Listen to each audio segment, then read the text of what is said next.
नमस्कार, national Tribune में आपका स्वागत है। न्यायपालिका स्वतंत्र है और अपराधियों को सजा देती है।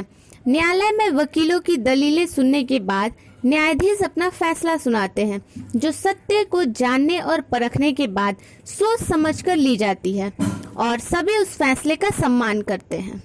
न्यायाधीश यूं तो न्याय प्रदान करने का कार्य करते हैं, किंतु आज हम जानते हैं एक ऐसे न्यायाधीश के बारे जिन्हें आज से 44 वर्ष पहले 1976 में फांसी की सजा दी गई।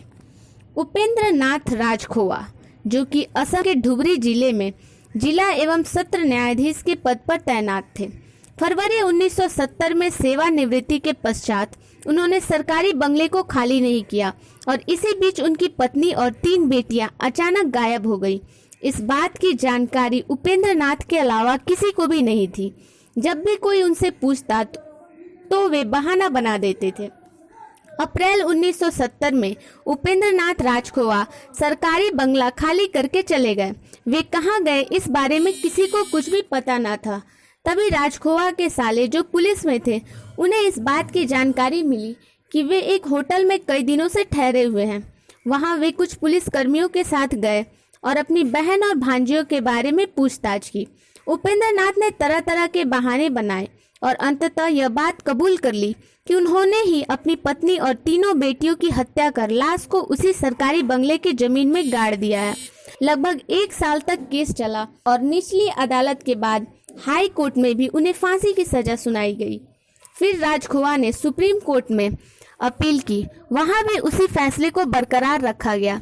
यही नहीं, उपेंद्र नाथ ने दया याचिका के लिए राष्ट्रपति से भी अपील की, जिसे ठुकरा दिया गया।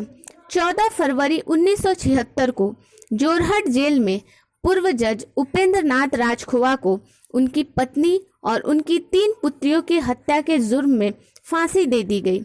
लेकिन वे एक अनसुलझी गुत्थी हमेशा के लिए छोड़ गए कि आखिर उन्होंने अपनी पत्नी और बेटियों की हत्या क्यों की।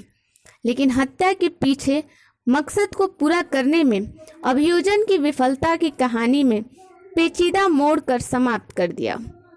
उपेंद्र नाथ को दी गई फांसी हमारे निष्पक्ष न्याय प्रणाली का एक उदाहरण है, जिससे यह प्रमाणित होता है कि न्याय प्रक्रिया और अपराध की सजा सबों के लिए समान है। धन्यवाद।